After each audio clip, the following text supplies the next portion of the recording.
بسم اللہ الرحمن الرحیم۔ صحیح البخاری، کتاب وضو کا بیان، حدیث نمبر 231۔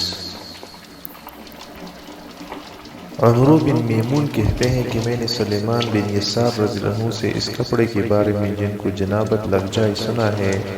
وہ کہتے تھے کہ عائشہ رضی اللہ عنہا کہتی تھی میں نے نبی صلی اللہ علیہ وسلم کے کپڑے سے منی کو دھو ڈالتی تھی، پھر بھی اس میں پانی کا دبا کئی دبے دکھتی تھی۔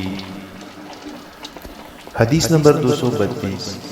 حضرت عائشہ رضی اللہ عنہا سے روایت ہے کہ وہ رسول اللہ صلی اللہ علیہ وسلم کے کپڑے سے منی کو دھو ڈالتی تھی، پھر بھی کپڑوں میں ایک یا متعدد دبے دیکھتی تھی۔ حدیث نمبر 233۔ انس رضی اللہ عنہ کہتے ہیں کہ عقد یا عرینہ کے کچھ لوگ آئے مگر وہ مدینہ میں بیمار ہو گئے، تو آپ صلی اللہ علیہ وسلم نے انہیں صدقہ کی اونٹوں میں لے جانے کا حکم دیا، اور یہ کہ وہ لوگ ان کا پیشاب اور ان کا دودھ پیے۔ چنانچہ وہ جنگل میں چلے گئے اور ایسا ہی کیا۔ جب تندرست ہو گئی تو نبی صلی اللہ علیہ وسلم کے چرواہے کو قتل کر ڈالا اور جانوروں کو ہانک لے گئے۔ ابتدا دن ہی میں یہ خبر نبی صلی اللہ علیہ وسلم کے پاس آئی، چنانچہ آپ نے ان کے تعاقب میں آدمی بھیجے اور دن چڑھے وہ گرفتار کر کے لائے گئے۔ آپ صلی اللہ علیہ وسلم نے حکم دیا تو ان کے ہاتھ اور پیر کاٹ دیے گئے اور ان کی آنکھوں میں گرم سلائیاں پھیر دی گئی اور گرم سنگلاخ پر ڈال دیے گئے۔ پانی مانگتے تھے تو انہیں پانی نہیں پلایا جاتا تھا۔ ابو قلابہ کہتے ہیں کہ اس کی وجہ یہ تھی کہ ان لوگوں نے چوری کی اور قتل کیا اور ایمان لانے کے بعد کافر ہو گئے اور اللہ اور اس کے رسول سے لڑے۔ حدیث نمبر 234۔ انس رضی اللہ عنہ کہتے ہیں کہ مسجد کے بنائے جانے سے پہلے نبی صلی اللہ علیہ وسلم بکریوں کی بیٹھنے کے مقامات میں نماز پڑھ لیا کرتے تھے۔ حدیث نمبر 235۔ میمونہ رضی اللہ عنہا سے روایت ہے کہ رسول اللہ صلی اللہ علیہ وسلم سے ایک چوہیا کے بارے میں پوچھا گیا جو گھی میں گر گئی تھی۔ آپ صلی اللہ علیہ وسلم نے فرمایا کہ اس کو نکال ڈالو اور اس کے ارد گرد گھی کو نکال ڈالو اور باقی گھی کھا لو۔ حدیث نمبر 236۔ حضرت ابن عباس میمونہ سے روایت کرتے ہیں کہ آن حضرت صلی اللہ علیہ وسلم سے اس چوہے کے متعلق پوچھا گیا جو گھی میں گر جائے، تو آپ صلی اللہ علیہ وسلم نے فرمایا کہ اس چوہے کو اور اس کے آس پاس کی گھی کو نکال کر پھینک دو۔ وعن نے کہا کہ ہم سے مالک نے بے شمار مرتبہ ابن عباس نے سے اور انہوں نے میمونہ رضی اللہ عنہا سے روایت کیا۔ حدیث نمبر 237۔ ابو ہریرہ رضی اللہ عنہ نبی صلی اللہ علیہ وسلم سے روایت کرتے ہیں کہ آپ صلی اللہ علیہ وسلم نے فرمایا کہ مسلمان کو زخم اللہ کی راہ میں پہنچایا جاتا ہے تو وہ قیامت کے دن اپنی اسی تازگی کی حالت میں ہوگا جیسا کہ اس وقت تھا جب وہ لگایا گیا تھا، یعنی اس سے بہتر ہوا خون ہوگا۔ خون کا رنگ تو خون کا سا ہوگا اور خوشبو اس کی مشک کی سی ہوگی۔ حدیث نمبر 238۔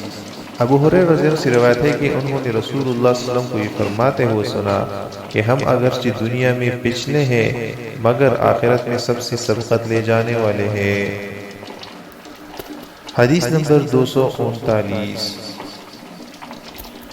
راوی فرماتے ہیں کہ آن حضرت صلی اللہ علیہ وسلم نے فرمایا تم میں سے کوئی شخص ٹھہرے ہوئے پانی میں جو جاری نہ ہو پیشاب نہ کرے، کیونکہ شاید پھر کبھی اسی میں غسل کرے۔ حدیث نمبر 240۔ عبداللہ بن مسعود رضی اللہ عنہ نے فرمایا کہ نبی صلی اللہ علیہ وسلم کعبے کے قریب نماز پڑھ رہے تھے اور ابو جہل اور اس کے چند دوست بیٹھے ہوئے تھے۔ ان میں سے ایک نے دوسرے سے کہا کہ تم میں سے کوئی شخص فلاں قبیلہ کی اونٹنی کی اور اوجری لے آئے اور اس کو محمد صلی اللہ علیہ وسلم کی پشت پر جب وہ سجدہ میں جائے رکھ دے۔ بس سب سے زیادہ بدبخت عقبہ اٹھا اور وہ لے آیا اور دیکھتا رہا۔ جب نبی صلی اللہ علیہ وسلم سجدے میں گئے تو فوراً ہی اس نے اس کو آپ صلی اللہ علیہ وسلم کے دونوں شانوں کے درمیان میں رکھ دیا۔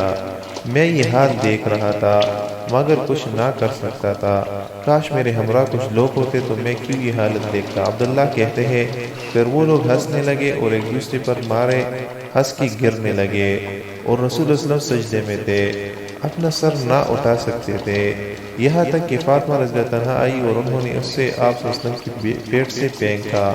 تب آپ صلی اللہ علیہ وسلم نے اپنا سر اٹھایا اور کہا کہ یا اللہ قریش کی ہلاکت یقینی فرما دے۔ 3 مرتبہ فرمایا۔ یہ ان پر شاق ہوا کیونکہ آپ صلی اللہ علیہ وسلم نے انہیں بد دعا دی۔ عبداللہ عنہ کہتے ہیں وہ جانتے تھے کہ اس شہر مکہ میں دعا قبول ہوتی ہے۔ پھر آپ صلی اللہ علیہ وسلم نے ہر ایک کے نام لیے کہ اے اللہ ابو جہل کی ہلاکت یقینی فرما، اور عتبہ بن ربیعہ اور شیبہ بن ربیعہ اور ولید بن عتبہ اور امیہ اور عقبہ بن ابی معیط کی ہلاکت یقینی فرما، اور ساتویں کو گنایا مگر اس کا نام مجھے یاد نہیں رہا۔ اس ذات کی قسم جس کے ہاتھ میں میری جان ہے، میں نے ان لوگوں کی لاشوں کو جن کا نام رسول اللہ صلی اللہ علیہ وسلم نے لیا تھا کنویں میں بدر کی کنویں میں گرا ہوا دیکھا۔ حدیث نمبر 241۔ انس رضی اللہ عنہ سے روایت ہے کہ نبی کریم صلی اللہ علیہ وسلم نے ایک مرتبہ اپنے کپڑے میں تھوکا۔ ابو عبداللہ کہتے ہیں کہ ابن ابی مریم نے یحییٰ بن ایوب کے واسطہ سے اس حدیث کو طویل روایت کیا ہے۔ حدیث نمبر 242۔ حضرت عائشہ رضی اللہ عنہا نبی صلی اللہ علیہ وسلم سے روایت کرتی ہے کہ آپ صلی اللہ علیہ وسلم نے فرمایا پینے کی جو چیز بھی نشہ لائے وہ حرام ہے۔ حدیث نمبر 243۔ ابو حازم سے روایت ہے کہ سہل بن سعد سعادی رضی اللہ عنہ سے لوگوں نے پوچھا تھا اور میں بھی وہاں موجود سن رہا تھا کہ کس چیز سے نبی صلی اللہ علیہ وسلم کے زخم کا علاج کیا گیا، تو وہ بولے کہ اس کا جاننے والے مجھ سے زیادہ اب کوئی باقی نہیں رہا۔ حضرت علی رضی اللہ عنہ اپنے ڈال میں پانی لے آتے تھے اور فاطمہ رضی اللہ عنہا آپ صلی اللہ علیہ وسلم کے چہرے سے خون دھوتی تھی۔ پھر ایک چٹائی لے کر جلائی گئی اور آپ صلی اللہ علیہ وسلم کے زخم میں بھر دی گئی۔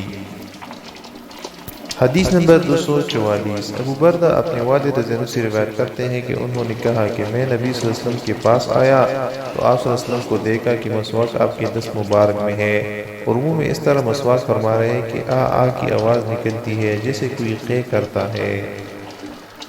حدیث نمبر 245۔ ابن عمر رضی اللہ عنہ سے روایت ہے کہ نبی صلی اللہ علیہ وسلم نے فرمایا کہ میں نے خواب میں دیکھا کہ میں ایک مسواک سے مسواک کر رہا ہوں، پھر اتنے میں دیکھا کہ میرے پاس دو شخص آئے، ایک ان میں سے دوسرے سے بڑا تھا، میں نے ان میں سے چھوٹے کو مسواک دے دی تو مجھ سے کہا گیا کہ بڑے کو دے دیجئے، میں نے وہ مسواک ان میں سے بڑے کو دے دی۔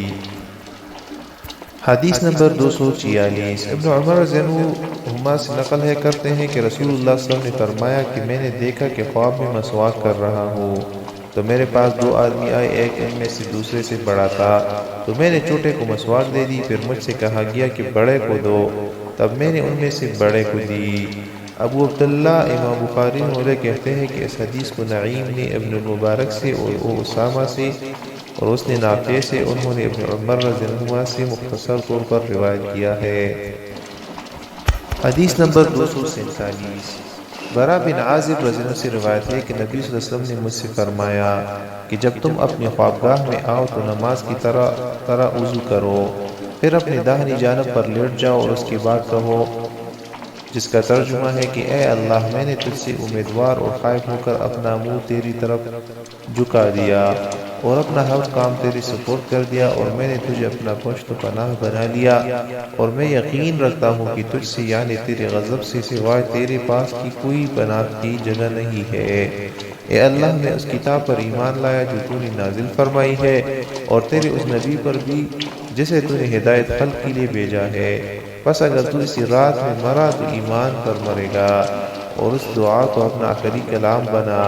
براہ کہتے ہیں کہ میں نے ان کلمات کو نبی صلی اللہ علیہ وسلم کے سامنے دہرایا تو جب میں آمنت بکتابک الذی انزلت پر پہنچا تو میں نے کہا ورسولک، آپ صلی اللہ علیہ وسلم نے فرمایا نہیں بلکہ یہ کہو کہ وبنبیک الذی ارسلت۔